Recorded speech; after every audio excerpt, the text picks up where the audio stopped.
Hello, everybody who's tuned in today and tonight, and welcome to Newcastle Institute's webinar series. Tonight, our topic is, where has the disaster gone in debt and deficits? This webinar is live on Zoom and Facebook, and will be placed on our website and also on YouTube, probably in the morning. But first, let me just say one or two things. Firstly, I'd like to say that Newcastle has been a place of learning for thousands of years, and I'd like to acknowledge the traditional custodians of the land on which I sit, the Awabakal and the Worimi people, and pay our respects to elders past and present, and also to acknowledge all of those who continue to make Newcastle a place of learning and a place of discovery.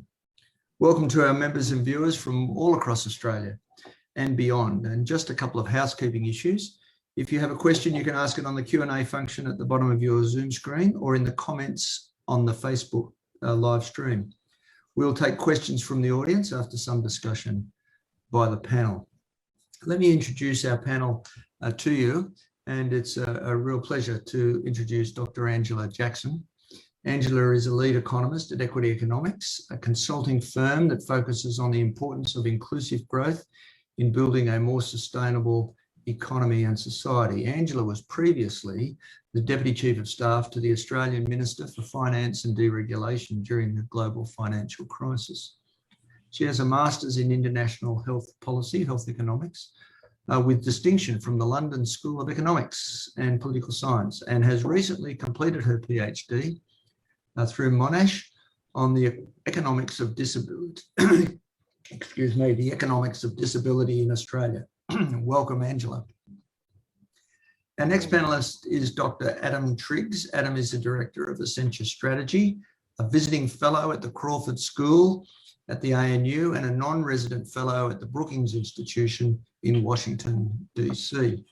Widely published in Australia and internationally, it's a real privilege for us to have Adam tonight. Welcome, Adam. Thank you. And our final panelist is George Pandalopoulos. George is a PhD student, almost finished, here at the University of Newcastle. His dissertation explores why global imbalances occur and persist within the international monetary system.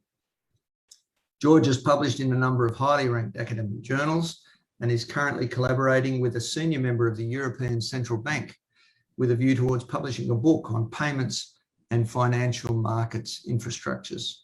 You may have read an article by George in yesterday's Newcastle Herald, and welcome, George. Thanks for having me.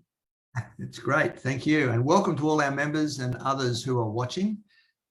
Tonight, I'd like to look at a number of issues around this whole idea of debt and deficit, trying to, as I've tried to come to grips with, what is it? What's the role of the Reserve Bank in all of this? What's the role of a government? How money actually works in a nation?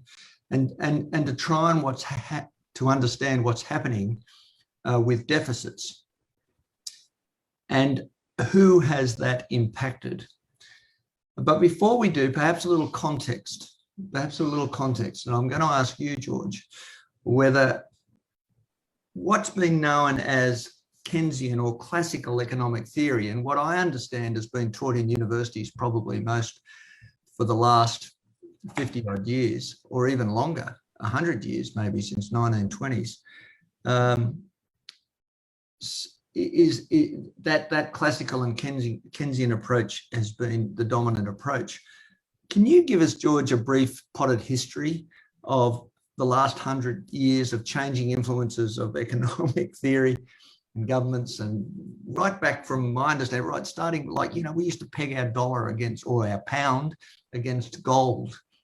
What happened? Sure. I guess probably a useful starting point would be, after the First World War. So after the First World War, the majority of economies operated under what's called a gold standard. What that meant was essentially each economy's currency was directly convertible into gold. So I could go to a bank and exchange a banknote for a certain amount of gold. So most economies operated under what's called a gold standard. So in having a currency convertible into gold, that meant that the central bank had to have a stock of gold in its vault.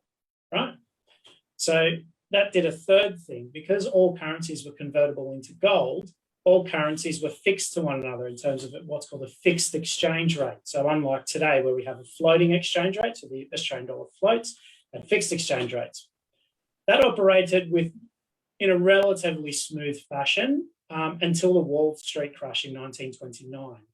And then we had, of course, the Great Depression. Because currencies were directly convertible into gold and central banks had to maintain a certain stock of gold in their vaults, governments couldn't react as they're reacting in Australia, for instance, now during either the GFC or COVID.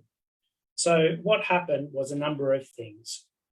First, because central banks had to maintain a certain ratio of gold to the money supply, they all increased their interest rates as opposed to cutting them as they did during the GFC or COVID. The second thing was because they operated under what's called a fixed exchange rate system, governments implemented budget cuts or austerity measures, same sort of thing. And the result was basically huge levels of unemployment, social instability. In the end, most countries got off the gold standard, including Britain and the US. So the US, for example, got off gold in 1933. We had the Second World War. After the Second World War, during the closing stages of the Second World War in 1944, we had what was called the Bretton Woods Conference.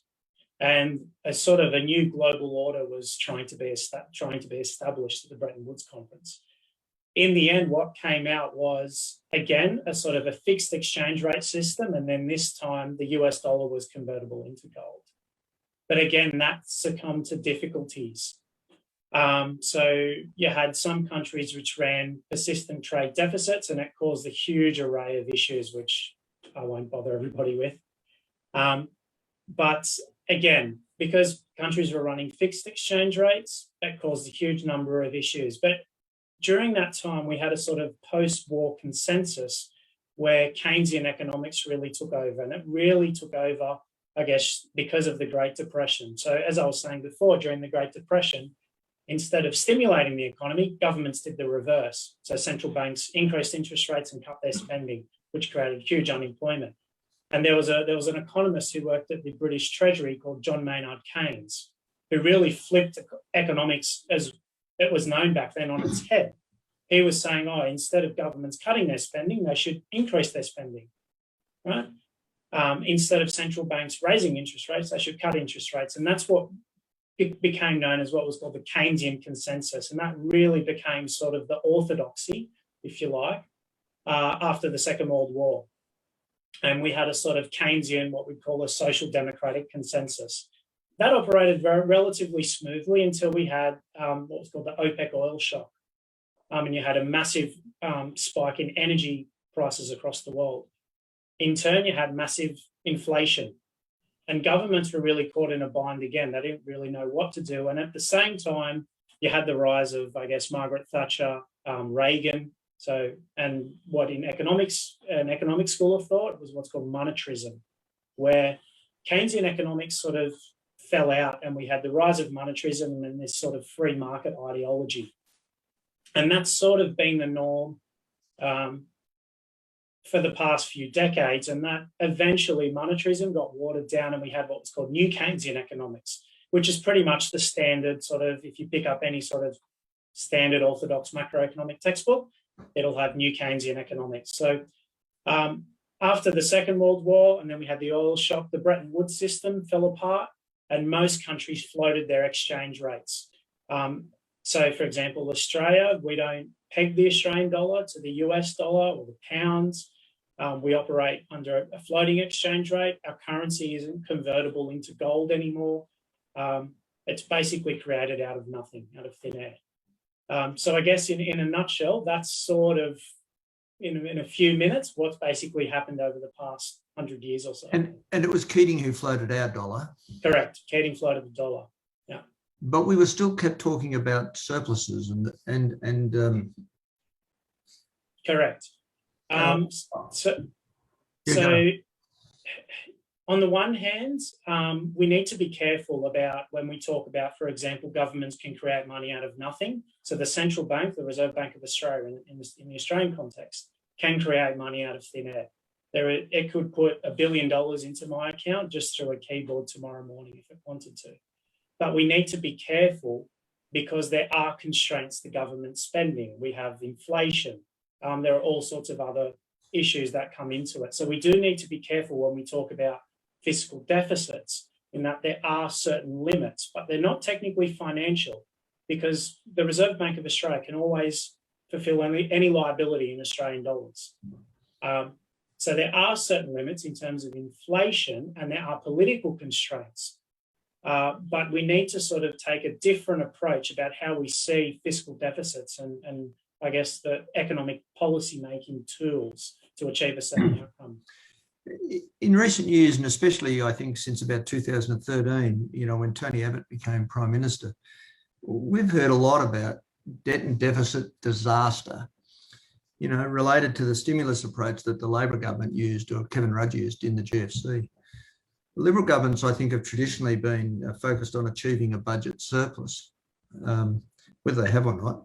But in the most recent budget, Josh Frydenberg seems to have abandoned any idea at all about that. He's thrown the rule book about that out the window. And as Alan Kohler pointed out, Frydenberg's budget went further into the red of any budget for the past 50 years, including all of Labor's and all of the recessions. Adam, we know that stimulus approaches are used to prevent or reduce recessions in countries all over the world, but what's happening here? What's going on with all this? Deficit now seems to be loved. Yeah, well, on both sides of politics. Yeah, it's absolutely a huge increase in debt and deficit, and thank goodness he did. So thank goodness that he did cast away any of those political pressures to not have that spending and to undertake it. It really does go back to what George was talking about, back to sort of Keynesian economics, this idea of counter-cyclical fiscal policy, which is that when the economy and the private sector is weak, we want the government to be spending more. And when the economy is strong, we want the government to be spending less.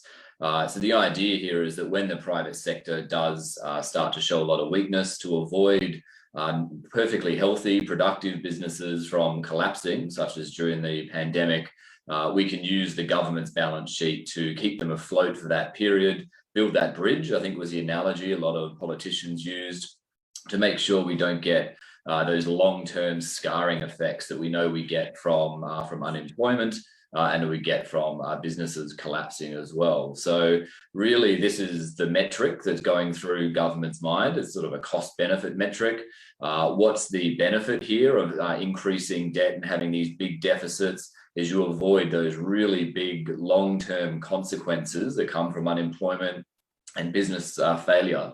And what are the costs? Well, the costs normally, when we talk about increasing debt, are going to be looking at things like the impact on inflation, whether it's going to have a big inflationary impact, and then also what it means in terms of the interest payments on that debt. And when we're in a situation like we are at the moment, when inflation is very subdued, we would like much more inflation, and that's been the case for quite a while now. I think Phil Lowe is set to end his term as governor without having once achieved his inflation target the entire time that he's held this job.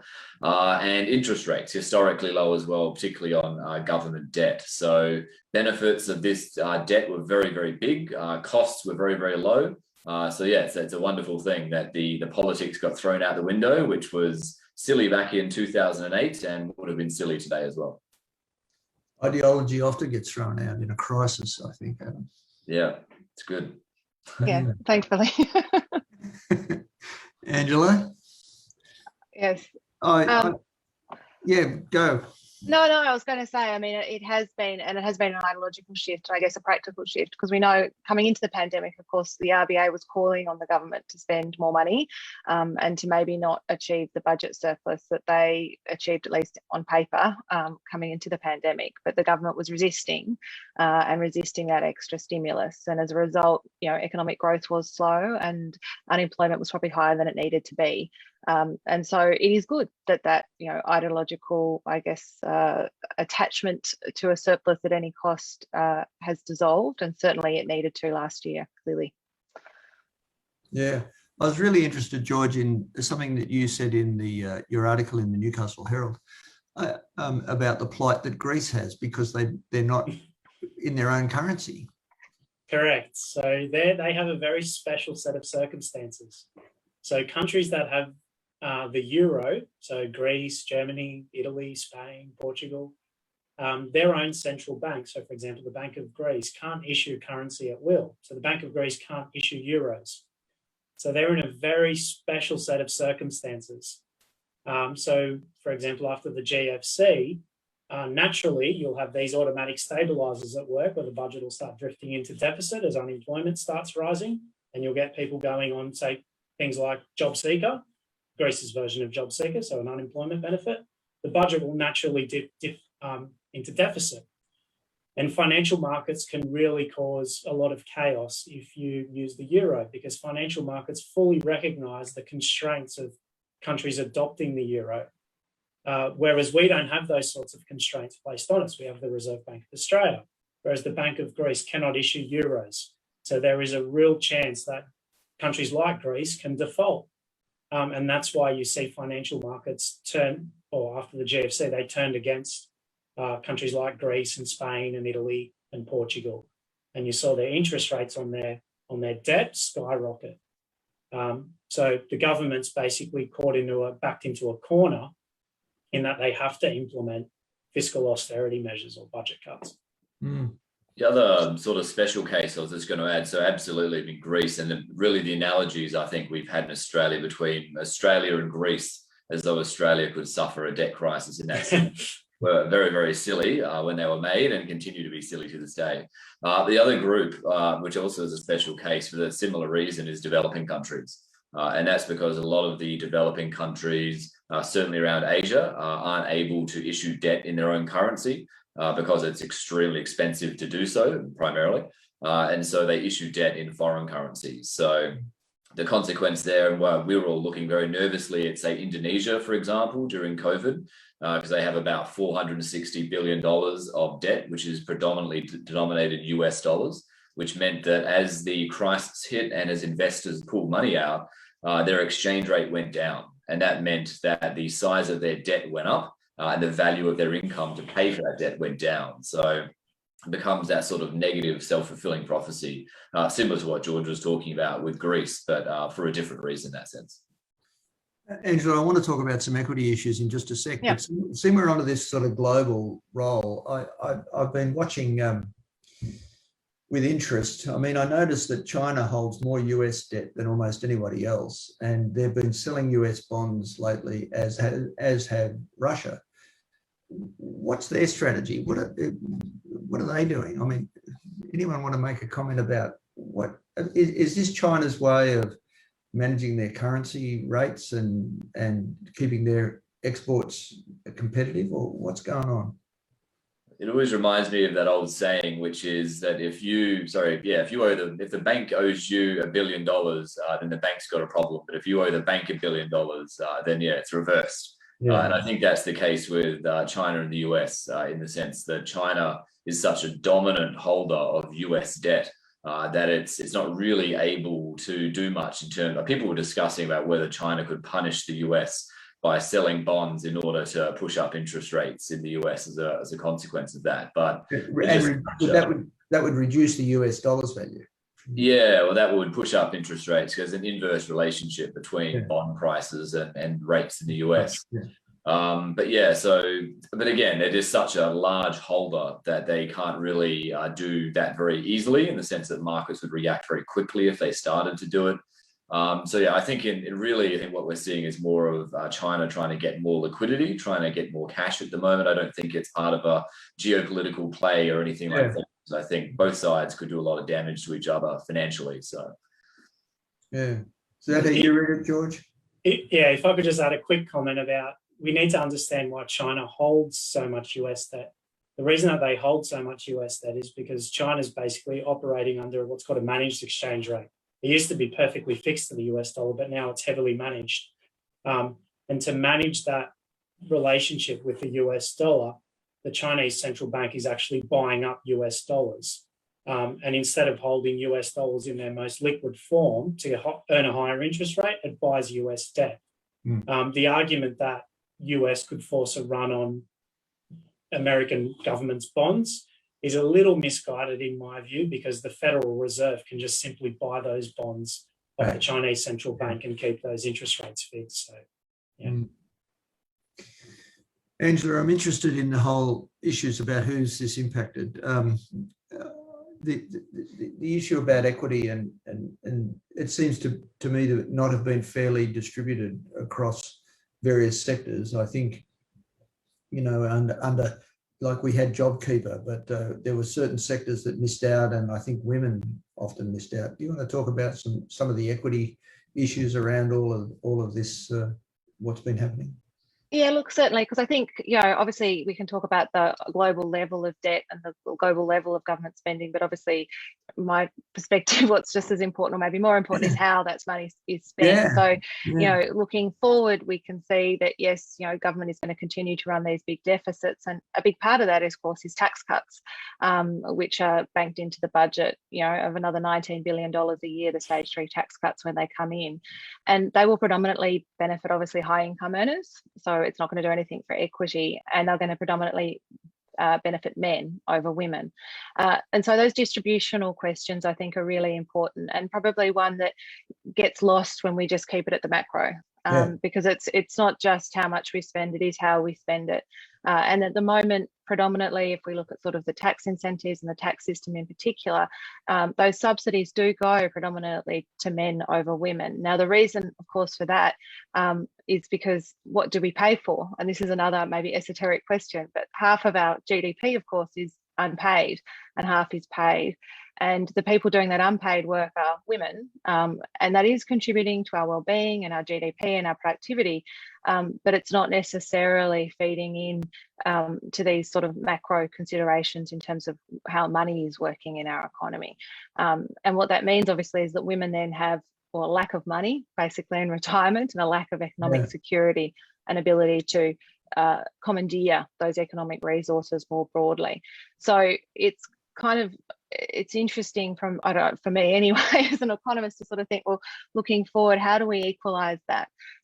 How do we ensure that that unpaid work, because women actually do, well, the last time you survey, women do an hour's more work a week than men, but because most of that is in unpaid care and not paid care, they're not necessarily paid for it, and they don't necessarily have access to the money that then gives them access to the resources in the economy. So what do we do about it? What do we do about it? Well, I guess we need to talk about it, and then we need to also think about how do we even that up? How do we even that load up going forward, and what are the policies that are going to, you know, be implemented, and the government spending? So maybe rather than stage 3 tax cuts, for example, we could have proper paid parental leave in Australia, so that the roles of men and women in society, we can actually have that step change. Because the other thing in terms of equity and those, I guess, long-term trends is we're seeing Australian women comparatively are going backwards compared to women internationally. Whereas we were once sort of 12th in the world in terms of economic participation, we've dropped to 70th in the world in a matter of 15 years.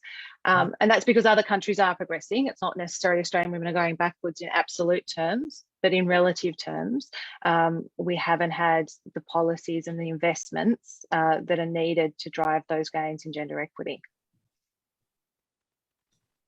Yeah, I mean, I just noticed through the JobKeeper process and all that about the people I mean, you know, universities, for example, were exempt from JobKeeper, and yet other groups were recipients of it, which is, you know, and some who have made enormous profits and have not decided not to pay it back. It's been a lot in the news about groups like Harvey Norman and so on, and who have just sort of used the JobKeeper money to post large, you know, corporate profits and return money back to shareholders. But it's interesting.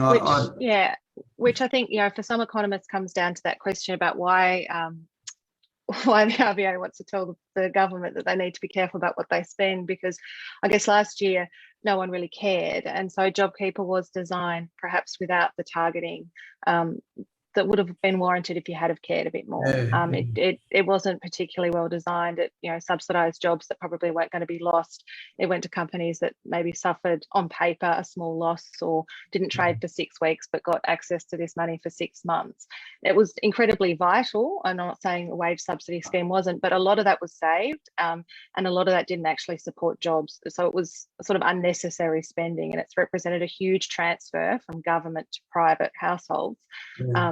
And how that's distributed, we don't really know because it hasn't been very transparent. But I'm going to assume it's probably gone to a lot of business owners. It probably hasn't necessarily ended up in the pockets of, low income earners so much.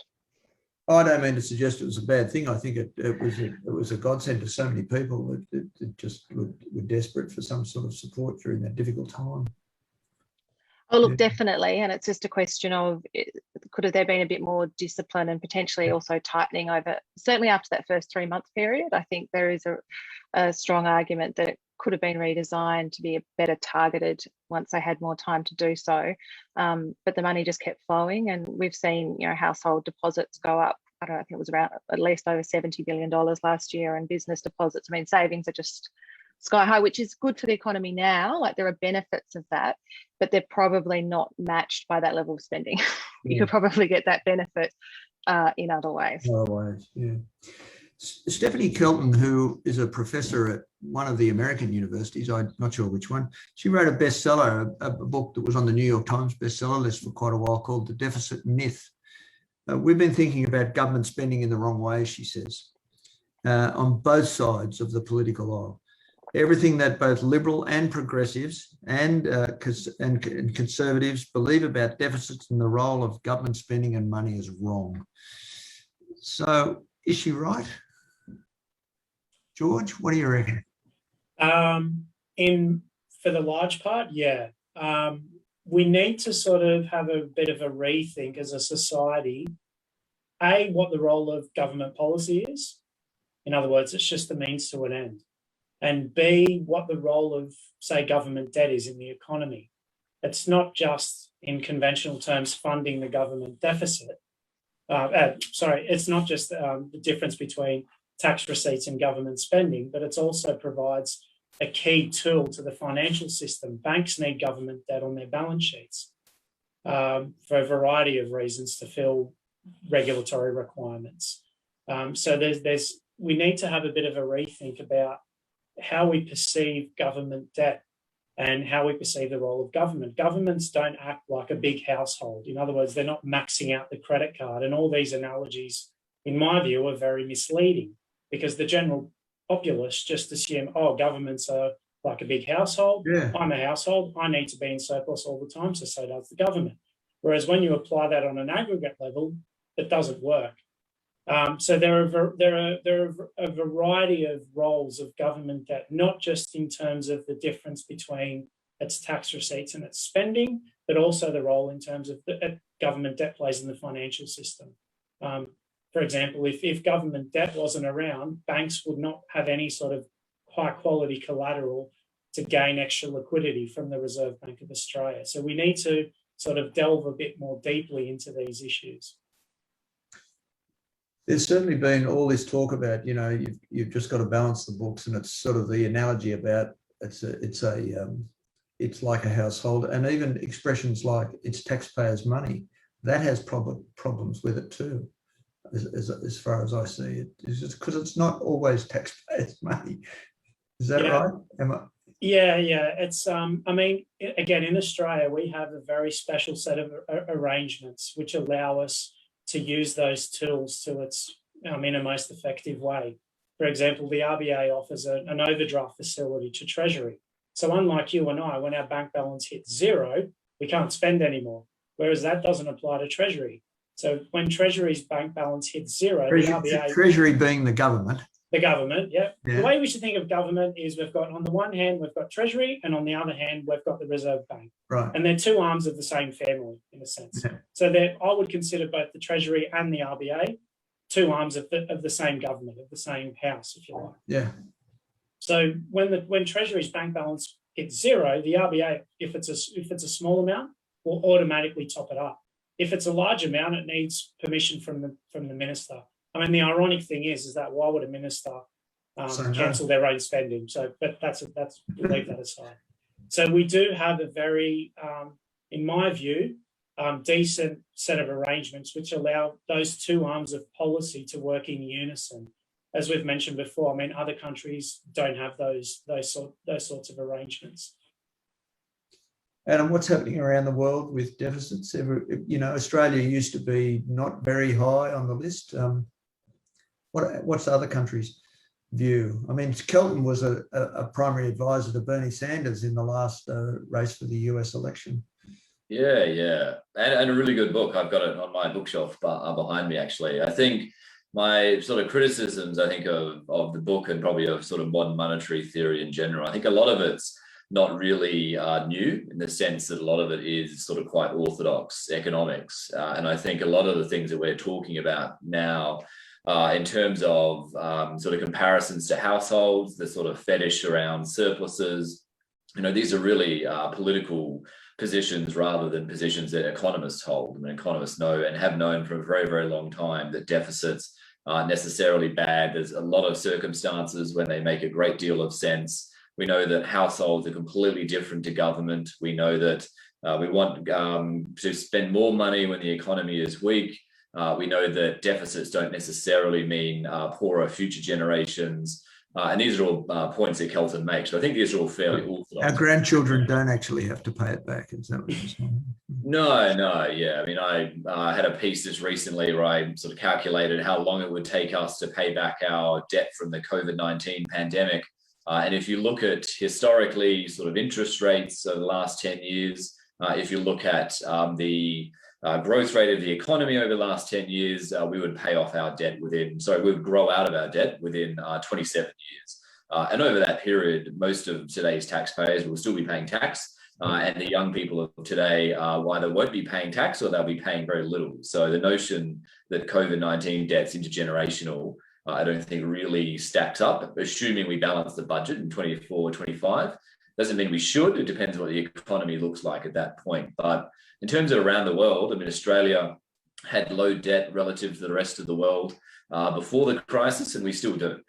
We've increased our debt a lot, but so has the rest of the world. And it's a relative game, this one. So as long as we're behind the rest of them, then in terms of whatever competition there might be for foreign investment and things of that nature, we don't really lose out in that sense. So Australia's debt's still very manageable domestically, but certainly compared to the rest of the world, it's even more so. And Angela, the impacts, the equity impacts around the rest of the world, we've slipped, you said, right down. What's happening in other places? Who's gone up and what have they been doing? Well, I think everywhere pretty much has gone up, because I think everywhere has taken a huge hit, and I think everywhere, hopefully, including the Europeans, might have learned a lesson out of the last time around where austerity was self-defeating. Yeah. So look, I guess it's interesting because I'm not like the full convert to MMT, but I think it's a really useful, I guess, construct for people to understand that some of those constraints in terms of, treating us like a household don't actually hold. So actually the choices are very different, and that the way government spends money, and well, it's not our money, it's almost on our behalf, if you like. So it's, you don't necessarily have to be a taxpayer, but the government can spend that money because it is the government, and it gets that power because, we have legal and constitutional arrangements that we all agree to, and we agree to pay taxes, and that's why it has the authority to do it. So it acts with our authority, if you like, and it plays a crucial role in the economy, and where it spends and how it spends has a huge impact on whether we grow, how we grow, and who benefits from that growth. And I think they're really the questions where we should turn to. So if MMT leads us away from this idea about, it's got a balance, so we can't do this, to well, what are we actually spending on? What are the things that are actually going to drive economic growth and prosperity and wealth creation going forward, and a sustainable economic growth as well, then that's a good thing. Because they're really the conversations we should be having, rather than what's the absolute amount and, we couldn't possibly spend, another 0.5% of GDP. That said, there are constraints, and I think that's, like as an economist, and whether it's at, where the size of the government will get to the point where it would crowd out private sector activity, where that would impact on efficiency and overall wealth. So there are limits, but we're probably, in Australia anyway, quite a long way away from where those limits are. How does global debt potentially impact on equity issues within Australia? I don't think necessarily directly. I mean, I guess the extent to which, I mean, we want foreign investment, and that's one of the issues, I guess, with MMT, if you take it to its extreme, is people do have to have faith in our currency to be willing to invest. And that's not just about money, that's also about the expertise that comes with that, the entrepreneurship that comes with that. You know, we want, you know, foreign capital to be coming into Australia. That's a good thing for our economy, and our economy would suffer if it didn't have that. I guess the extent to which there is more competition for that money because people are raising debt, and so maybe it doesn't come to Australia, that could be potentially an issue, but I can't see it's going to have a huge impact on Australia. We'll always be a very attractive place for investment because we're a stable sovereign nation. That's always going to be, you know, beneficial. But I think that idea that every country can sort of take MMT to the extreme, I mean, I guess if everyone's doing it, maybe, like you said, it's a relative concept, so maybe it doesn't matter. But I think, you know, people will get nervous, particularly if they think inflationary pressures are at play, and so the value of that investment comes down. Because for me, when MMT really, you know, as an ex-political advisor, the idea of governments, you know, lifting interest rates or lifting taxation to get inflation under control, it's pretty unlikely. You know, certainly at certain points in the political cycle. Can I put you on the spot here? Not just you, Angela, but maybe all of you. And you know, Alan Kohler in his article said that the Labor Party now is like a rabbit in the spotlights economically. You know? And the suggestion was, well, where do they go from now? What do they do now? I mean, now the two major parties in Australia are so similar economically. What do you do? What can I ask you? What if you were an advisor back again, Angela? What advice would you be giving them now? Cancel the stage 3 tax cuts. Okay. Like in an instant. Probably bank half of it. Like, so if I'm honest, like if I was a political advisor again, I'd be saying it's good for the Labor Party to have a differential on that question of economic, you know, that debt issue, to turn that around. And that's purely political, absolutely no economics behind that at all.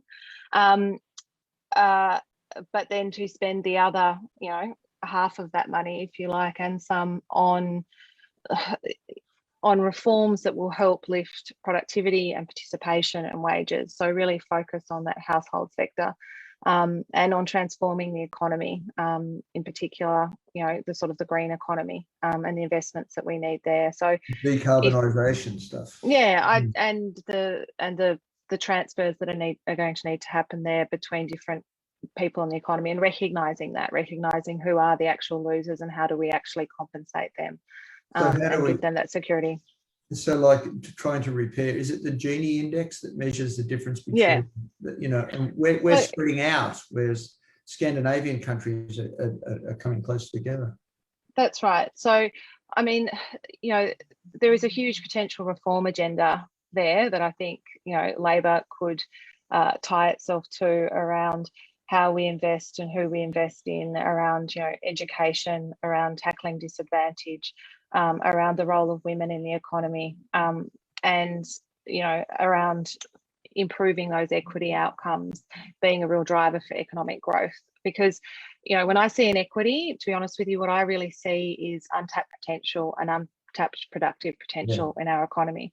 So if I see a kid that can't read and write, what I see is somebody who's not going to be a particularly productive future worker. So invest in that kid so they can complete their education, and then you have a productive worker and you have a more productive economy. And we don't see investments like that enough, I don't think, in the Australian context, and they're not explained, maybe, you know, even from a Labor or Liberal perspective, enough in those contexts. I mean, as a health economist, it might be interesting. Some years ago, I read an OECD report which suggested that for every dollar that was spent in further education of the adult population. So, and it didn't have to be in formal education. It could have been learning to swim or dancing or you know, learning another language or doing another course or some, you know, but you saved $6 out of the health budget because they were engaged and, you know, and so on. But that seems to me to be unbelievably a good idea. Yeah, and I think you see those sort of returns, if you like, in many different facets. If we think about housing, if we think about, the importance of stable housing and affordable housing to people's, lifelong attachment to a local school, and then, going through and attachment to the workforce. So I think it's, for Labor, I think what it has lacked, and probably social democratic parties around the world have lacked, is being able to explain to people why tackling inequality is so important to the economy, and why untapping that potential that's really just sitting there untapped is so important to the future economic growth. Because if you think back, and we've just done a history lesson about economic growth more broadly, it was universal education that led, untapped the potential, of a generation, and really led to the boom that we've had over the past century. I mean, it didn't come from inequality. It didn't come from denying people education and denying people opportunity. It came from opening those things up, and through that investment, economies benefited and grew and prospered, and look where we've come in a very short period of time. And there is no way that would have happened without universal education. Even if you look at something as basic as a happiness index, so people in Scandinavia, their tax rates are far higher than ours, but they say that they're much happier than us in terms of economically and paying for it. Is that the answer, Adam? Yeah, well, I think I absolutely agree with some of the things that Angela's outlined there in terms of, what should Labor be thinking about doing? I certainly think one of them is don't try and whip up a fear campaign about debt and deficits. I think there is a little bit of that sort of creeping in. I think economically that's not accurate and it's not honest. But politically, I don't think anyone's going to vote for the Labor Party who has some deep-seated fear of debt and deficits. I think they're probably going to be voting elsewhere anyway. So I'm not sure it makes any sense politically. And yeah, certainly the stage 3 tax cuts. If you can't think of anything better to do with $90 billion, I think you're not thinking very hard on this one. It's not what the economy needs. You're putting more money into the pockets of people who are already saving too much, frankly. We would like more people to be spending money at this time, and you just get that complete opposite effect. And using that, whatever you do direct the money towards, using that as an opportunity to undertake those big reforms. I think that's the big story for Labor, is to really try and return to being that party of reform, to focus on, in particular, place-based reform. So looking at what you can do in particular communities where you see these pockets of disadvantage, and to focus on those particular cohorts as well, I think is a big part of the story. And it all goes towards that idea of making sure you are maximizing happiness. And this is, something that New Zealand has been looking at with their new budget framework, is looking at a well-being budget, where they're looking at how the tax dollar goes towards happiness and boosting people's welfare, and trying to measure that more effectively. It's very early days, but it's that approach, I think, is probably where we'll have to be heading more and more, I think. And I think the ACT's got its first wellbeing budget coming out, and I think Victoria, there was certainly money in their budget for a wellbeing budget. So whether that comes next year or not, we'll see. Yeah. George, what would you say? Oh, many things. I guess probably first point of call is, I guess I'd probably reiterate what Adam and Angela said. It's not just about the size of the deficit or the size of the spending, it's where it's spent. I mean, one example in my own personal experience is universities. They've been absolutely hammered, to be honest, during COVID. The other area, I would say things like labour market reform. What the current government tried to do is what's called supply side reform. I would concentrate on the more demand side in terms of investing in things like universities, and that's where you'll get productivity gains, as opposed to trying to get productivity gains through supply side reform of the labour market. But yeah, things like that. What are the challenges and the opportunities for the everyday Australian in all of this? How does this impact on, our members who are watching this and other viewers who are watching this tonight? What's the message for all of them? Is this just, oh, that's just politics, and don't worry about it? Or is there something that we should be thinking about it? Or is the exam the test really the only test that applies to us on election day? I think for the average Australian, it's when we talk about debt and deficits, it's sort of not to fear what we've gone through in terms of the debt that we've accumulated. I don't think that should be a source of fear and anxiety in terms of the impact on future generations. But I think it is also a bit of a call to action to look at how this money is being spent.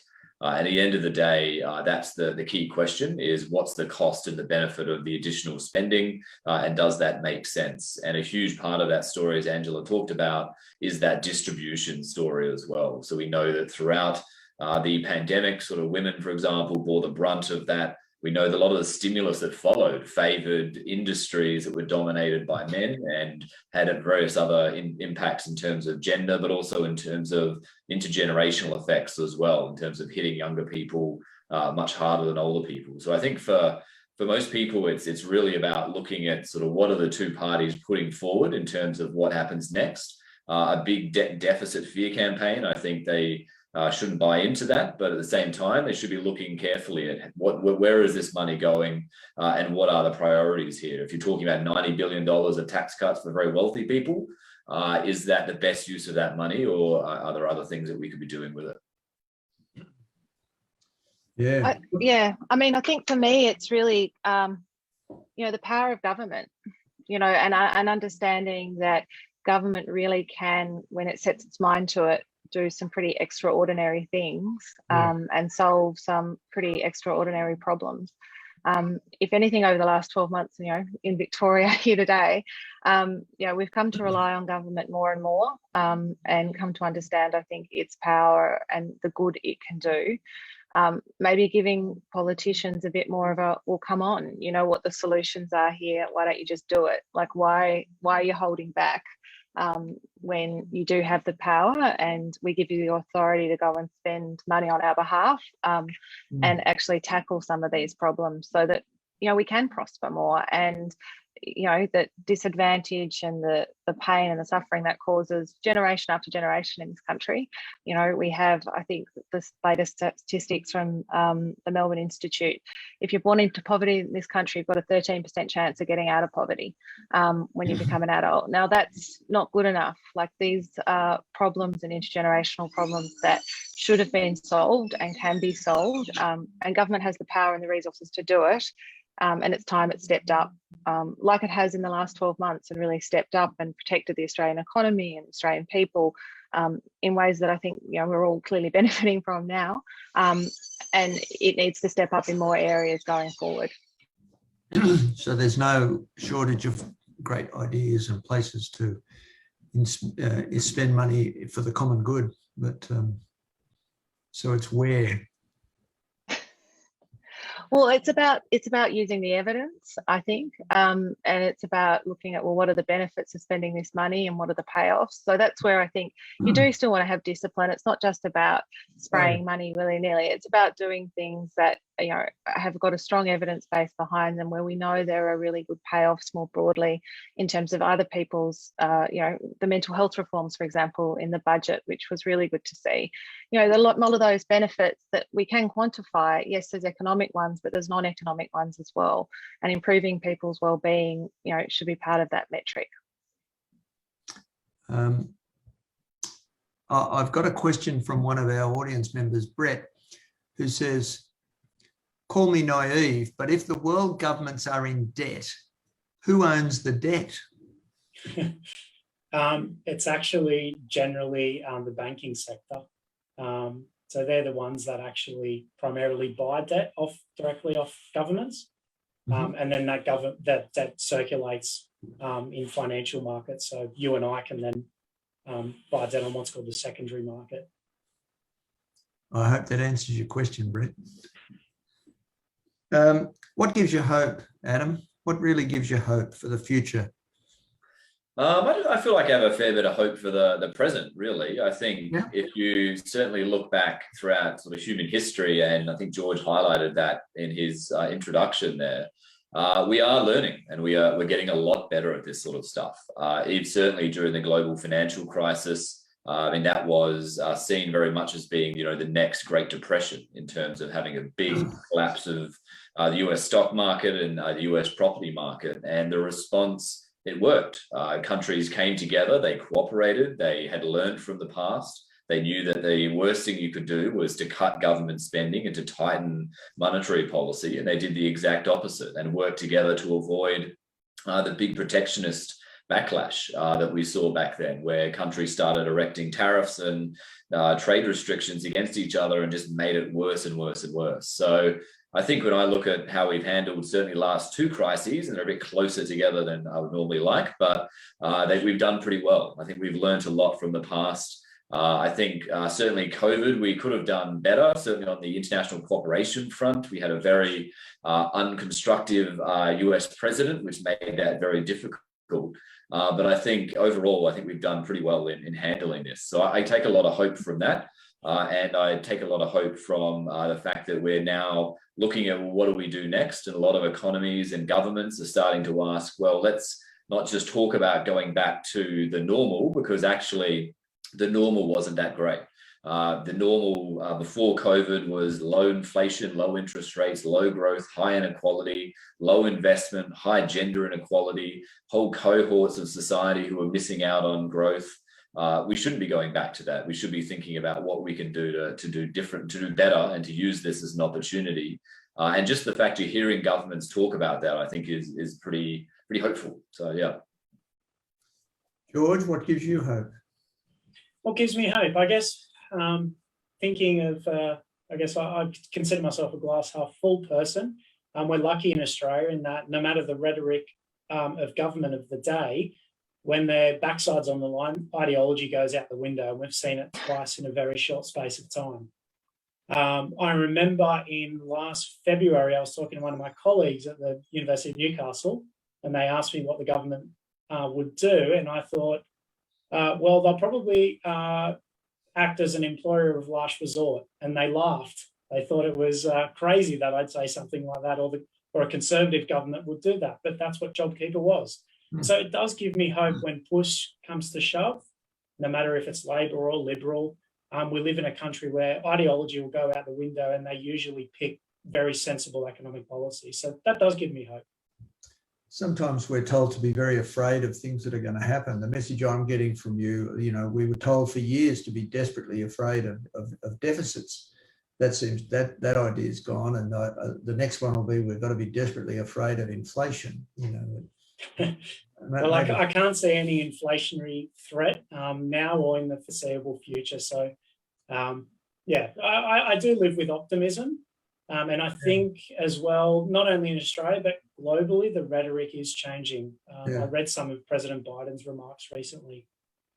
So, yeah, I think the rhetoric is shifting. Angela, what gives you hope? I know there is a lot. I mean, Mel, so I'm hopeful that lockdown is tomorrow. There's my hope. I think that's right. I mean, I think on the one hand, the evidence base for what works, and people are learning, and people don't seem to be making the same mistakes as before. But I think we do have to be wary that, we are also falling into some old patterns. I think we talked about China before, and I think, the way that we're dealing with China and our relationship with that is, falling into sort of, hyperbole and, fear mongering and that sort of thing. And so we do need to be careful about racism, about xenophobia, about those sort of issues coming at play and what that might do sort of for the future. And on climate change, I have huge hope. Like, I think what we've seen, I've had my vaccine, I've had my 2 Pfizer jabs. What we've seen in terms of modern science and what we're capable of as humans and humanity is unbelievable. We've seen people being willing to be locked up around the world to save their fellow citizens. The sort of that selflessness is inspiring. I think we can, address these global challenges, but it is going to take leadership, and it is going to take people taking some tough decisions at certain points, and not necessarily acting in their own self-interest. And perhaps that's the debt and deficit, argument is, if politicians can stop sort of playing to an audience to win a vote and actually start making decisions that are in our best interests, then I think we can have a lot of hope for the future. Well, I think that's a lovely point to sort of finish on, where our time's almost gone. Next month Next month, we're going to look at something a little bit different. Paul Tournier, a Swiss physician and author, says that there are two main turning points in life. The first is the transition from childhood to adulthood. And the second one is from adulthood into our senior years. And he says that many of us stumble on those at those junctures, those critical junctures. Next month, we're going to be exploring the second one, aging well, and include a focus on adaptive aging, the Hunter Aging Alliance, and the government response to the Royal Commission recommendations. So I hope everyone who's listening tonight will be able to join us then, looking at some of those issues which impact many of us. A big thank you to our panelists. Adam, thank you so much. And George, thank you. And Angela, thank you so much. Thanks for having us. Thank you. And a big thank you also to our members, without whom Newcastle Institute would not exist. If you'd like to become a member, details are on our website, newcastleinstitute.org.au. And I would also like to just say thanks to Robin and Ross and Matt, Roger, Alan, and the rest of the team at Newcastle Institute, whose hard work behind the scenes makes these webinars possible. And I'm very, very appreciative of all that they do. We're finishing a little bit early because lots of people want to go and watch the State of Origin football. For all the rugby league fans who are watching, and some of you I know have been begging. Wasn't Gladys watching it like halfway through the day? I don't know, but I've had some people saying, make sure you finish on time because kickoff's at 8:10 or something, you know.